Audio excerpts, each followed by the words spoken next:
Welcome, everybody, to another episode of Anime Lounge Short Flights. Today, we are going to be covering episode 2 of Hell's Paradise. As always, we are brought to you by The Anime Show. Make sure to go check them out on Facebook and Instagram. Get all the awesome anime news that you need. Lance, can you give us a quick synopsis of what happened in episode 2 of Hell's Paradise? Yep. This was a crazy episode. Lots of action, blood packed. Absolutely loved it. In this episode, we open up with finding about Sagari, who's that woman. We get to see a little bit of her past, and that was cool. We could talk about that. But then the bulk of this episode is really about all these criminals coming together. There's honestly too many of them, and we need to dwindle down their numbers. So there's a big battle royale going on, and we need to make that number turn into 10 so that enough people can fit on this boat to get to Paradise Island. I think that's what it's called, Paradise Island. They just keep saying Paradise, Yeah, they but the call it flower, Paradise. Yeah. yeah, the Flower Island. Yeah, lots of gore and blood. I know it's just synonymous, but awesome. I was in love with the entire episode. Yeah, they do a good job again of making it gory, making it a adult anime without being over the top. It was nice. And Hmm. more decapitated heads in the beginning of the episode. So many. Yeah, Yes. there's no shortage of decapitation going on in this show. Yes. I kind of want to clarify one thing. So Sagari, from what I'm seeing, she is, I think we called her Asuman last time. I'm thinking that's her family name is Asuman, and then Yamada is just the clan that she's a part of. So just to clarify a little bit better, her name we're gonna call her Sagari from this time forward. Right. Yeah, it was just a tad bit confusing. We got a lot of characters to meet in the beginning of the season, so you can only take what you can take in the beginning. So Yep, yep. And then the I did find it funny how they were talking about, these 10 people with superpowers, as they called it, or appeared to have superpowers. yeah, And then, of right. course, it's the 10 people that survived. So, Yeah, as soon as they said there's a certain amount of people with red stamps on them, I'm like, okay, well that's clearly going to be the crew we're going to follow. yep. And to make it even more obvious, they are very uniquely drawn and uniquely designed characters. None of them look the same for the most Yeah, part. I think exactly. that two of the three women kind of look similar to each other, but I think that's just more of like the assassin type clothing that they're wearing. Yeah. There was one that threw me off though in the very beginning with that dude that walked up and he had all those tattoos on his back. Yep. And he's like, I don't want to be part of this. I'm just going to leave. And then he gets decapitated right away. But with his back being so detailed with tattoos, I'm like, oh, okay, so this guy's probably going to be a little important. Just Nope. kidding. Gets chopped up right there. Yep. So that anime trope where, spot that main character, or spot someone special because they're uniquely drawn or extra animated doesn't necessarily apply to everything today. Yeah, and I mean, even like Gabimaru, besides having white hair, he kind of blends in with everybody. So it's not like he is I don't want to say unique because he is a unique individual, but just he doesn't stand out, which is actually a good thing for, well, his profession. So, Right. I'm really loving our main character's like big wide eyes, like his mhm. like it, I don't want to say like Hiei kind of style, but like he had big eyes, but I'm really liking the intensity of how big his eyes are and his long baggy white hair, and I think it's Yep. a pretty cool look. I'm really liking him. Yeah, there's a lot of expression in his eyes that is interesting to see because everybody else is just kind of, especially Sagari, she's very, um, she kind of looks down a Casual. bunch, so her eyes are a Mhm. little more closed as comparatively to um, Gabimaru. Yeah. And So I want to then, talk a little bit about this bloodbath, or yeah, you want to jump straight into the beginning and talk a little bit about Sagari and her past.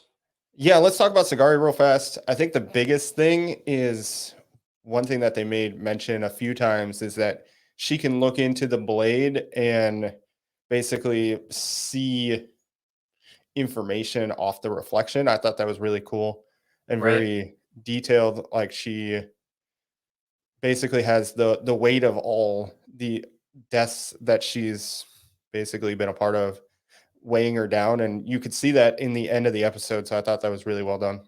Yep. Yeah, I thought it was really interesting that after every cut, she felt emotional towards Mhm. it, and the just the feeling of guilt or some kind, just in general, the emotions weighing her down. Mhm. You got the dead person trying to drag her down and cover her. They had to show a little bit of fake nudity to get all the hentai people in here, but uh, I think it was just good picture. It's poetic. It was just Yeah. good to throw out there. Yeah, it was very, very um, visually well done. And then you see her father, which I feel like that's going to come into later, where she aspires to be him, where he can just decapitate somebody, and this guy is still telling his story after because he didn't even know he died, Yeah, because there's right. just no emotion, no nothing in this death, and it was really cool to see. Yeah, I thought it was interesting, especially because it threw me off when that first decapitation happened, and he still bowed his head as if nothing happened anymore. It's kind of Yeah. like a chicken running without his head still, so that's kind of what it made me think of. Yeah, very, very similar. And then I kind of want to talk about this bloodbath. It was intense. You had Oh yeah, people smashing heads in with rocks, and the just like breaking people's necks because they didn't get their gouging hands their eyes untied. out. Yep. Right? They were handicapped and had to do anything to win in the situation that they were in. So that was very interesting. And they And made a then, comment that this was kind of a stupid battle because everybody's tied, and you'd show their skills a lot more if they were untied. yep, which honestly, even if people are handicapped, the strong people are going to be the most resourceful anyways. So didn't change Right. anything. And then it was a good way for them to like explain who all these super special characters were without just like them sitting there and doing they made it a more interesting way to explain everybody. hmm So we have a couple characters that we found through the fight that might spark our interest. Yep. So we wrote down a couple. I wrote down Aza. It was that blonde guy who made the first death, who he choked out one of the guys. He's He's the bandit king, if I remember yep, correctly. yep. And I don't know if you noticed, but it looked like one of his pupils was just gone. So like maybe he's gonna be blind or something in one eye. I did not notice that, but I could see that. That would be it would kind of play on that bandit self where he is probably gotten scarred from a fight or something. Right. And then another character that caught me was I think her name was Yuzuriha, the shinobi girl that talked to uh oh god, what's it, Gabi Maru in the Yep. beginning when they were still face masked. Yep, she was disappointed in basically the unmenacing nature of Gabimaru. Right. And then I think the last one that really caught my attention was that giant fucking guy that just sat there laid around acting like a Snorlax, taking all the hits because nothing phased him. Yeah, they were talking about how swords and spears don't do anything. Was it swords and spears or rocks and spears? I don't remember exactly which one it was, but Something one of like the that. two. I remember Spears, yeah. And yeah, he just kind of laid there the entire time, getting attacked by six people, not exactly six people, but a bunch of Right. people, and was nothing. Yeah, Snorlax was a good good way to call him. Yep. And then, yeah, I think I'm most interested in Yuzuriha only because, like, you really saw the most, like, she knew who Gabimaru was. So it's like, okay, what did you do that you know who Gabimaru is? And she was willing to move her blinds before they were even told, and nothing happened to her. So it's like, oh, Yeah, okay, right. She's what? already cheating and everything, so that was funny. Yep. Yeah, I can't wait. And then of course at the end of the episode they go to they're on the boat going to the island. So I can't wait to next week seeing this island, seeing what happens.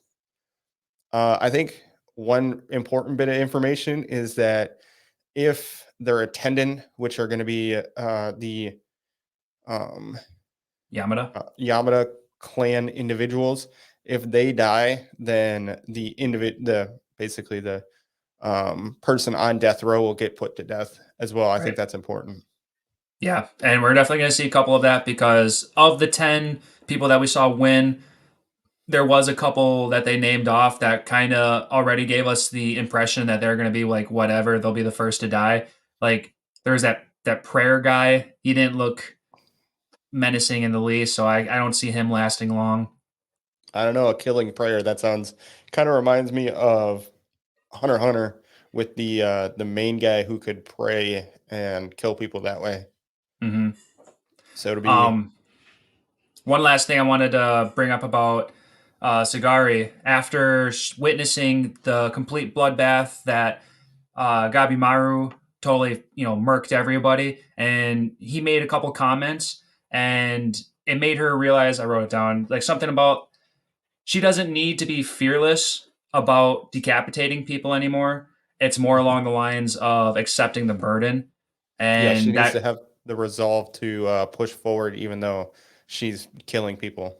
right because Gabimaru was like, I don't want to kill, but if I have to, then I will, and Yep. I'll just deal with that burden on the heavy weights of that burden or something like that. So I think she's gonna take that to heart. Yep. Yeah, I think so too. Witnessing how he just took, I don't know, like 10 people out in a flash. I can't hmm wait to see what he does on this island with both hands and everything. I'm curious if they're going to get weapons or anything of the sort to kind of help them. Yeah, S- yes, that would be interesting. I'm so looking forward to basically the next episode where they're going to be on the island and really deep diving into what the heart of this series is going to be about, I believe. Just going from the synopsis of what the show is about. Right? Yeah, what's gonna be on this island? Really want to know, and why are people leaving? So, Yeah, it why are people leaving and coming back as flowers? mm, I can't wait. It's going to be a really good episode. Or really good series. I can't wait. definitely. All right. Well, that is another episode of Anime Lounge Short Flights. Thanks for watching episode 2 of Hell's Paradise. Make sure to rate, review, and drop us a comment. Love to hear everyone's thoughts on this series.